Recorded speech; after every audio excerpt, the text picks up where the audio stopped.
Hi, my name is Brian Molenaar, and I'm doing my speech on a social media cleanse. First, I'm going to start with an interactive experience with the audience here.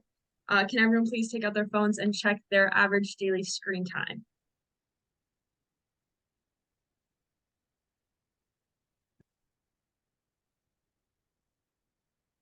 Okay, and once you have that, I'm going to ask for you to all raise your hands, and then please put them down when it applies to you.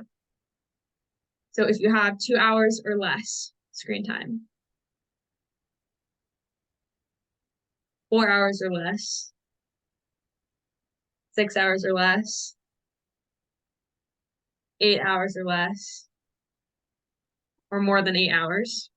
Is there anyone with more than 8 hours? No? According to Read Health, an average American spends 7 hours and 4 minutes on their phone daily. During the pandemic, the average of screen time was 19 hours spent on staring at screens. You're not even getting a full 8 hours of sleep at that rate. And experts suggest that we only have 2 hours of screen time per day. With these statistics in mind, it raises the question, what causes social media addiction? How is social media harmful? What are the benefits of a social media cleanse? And how do you do a social media detox? So the goal of this speech is to persuade you and inform you on the harms of social media use in excess and persuade you to take part in a social media detox. First, what causes social media addiction? First and foremost is dopamine. That is the feel-good chemical, and social media reinforces this because it activates the brain's reward center. There's also this idea of potential future reward. And when an outcome is unpredictable, the behavior is more likely to repeat. And there was a comparison made to slot machines that had the same effect. If the players knew that they would never win money, then they would never play. But it's the unpredictability that they might win big that keeps them playing. This is similar in social media to likes and comments, comparisons, or scrolling until you find the funniest video. And then when you get your desirable outcome, that then releases the dopamine. Dr. Sperling, expert psychologist at McLean Hospital, stated the unknown outcome and the possibility of desired outcome keeps users engaged with the sites. So how is social media harmful? There are physical effects, and there's also mental and emotional. Physically, people experience insomnia and poor sleep. This is because the blue light that comes from screens signals your brain to stay awake, making it difficult to unwind at night. There's also eye strain and headaches, also related to the blue light, glare, brightness, which cause your eyes to fatigue and cause discomfort. There's also neck and shoulder and back pain from looking down for extreme amounts of time. There's also reduced physical activity that comes with being on social media for excess amounts of time. And this is especially seen in younger generations of today. And a sedentary lifestyle is directly linked to increased risk of obesity and other physical health problems. We also have mental and emotional harms, and it causes changes in cognition. A 2020 study found that people who have been diagnosed with smartphone addiction had problems with the part of their brain responsible for transmitting messages and experienced poor cognitive performance, according to Read Health. And this also relates to poor academic performance as well. There's also anxiety and depression. Fear of missing out, or FOMO, is a huge part in this. People often join social media for this reason, because their friends are. They don't want to miss out on jokes, connections, invitations, social cues. But then seeing that you might be excluded from certain things or excluded from activities can then cause harmful emotional feelings related to that, which can cause anxiety and depression.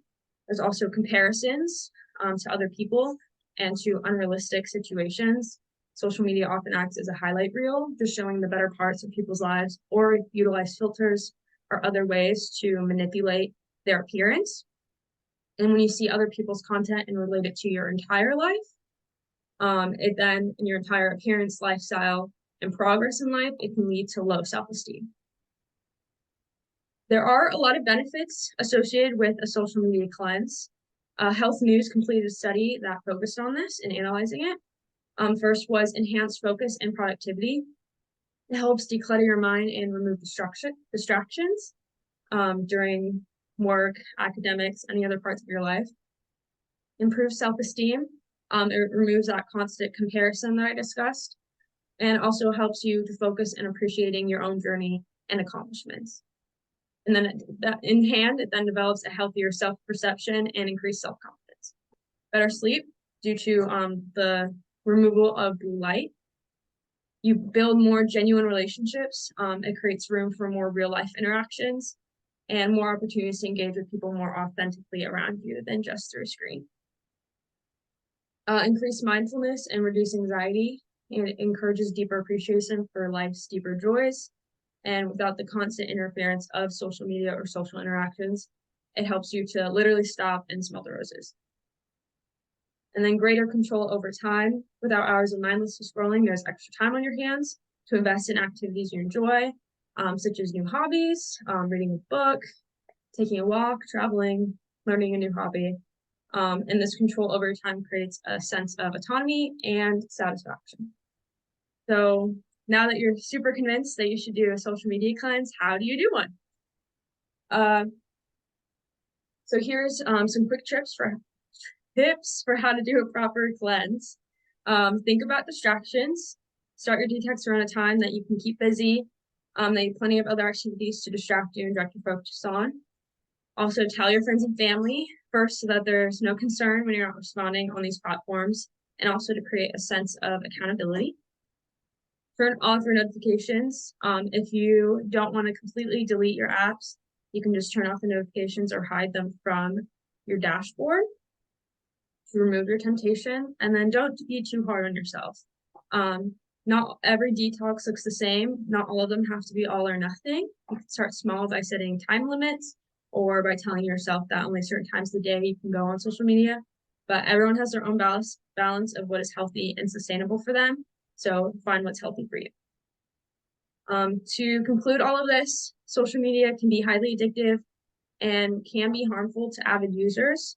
And while there are pros to social media, it should be handled in moderation in order to be healthy for mind, body, and soul.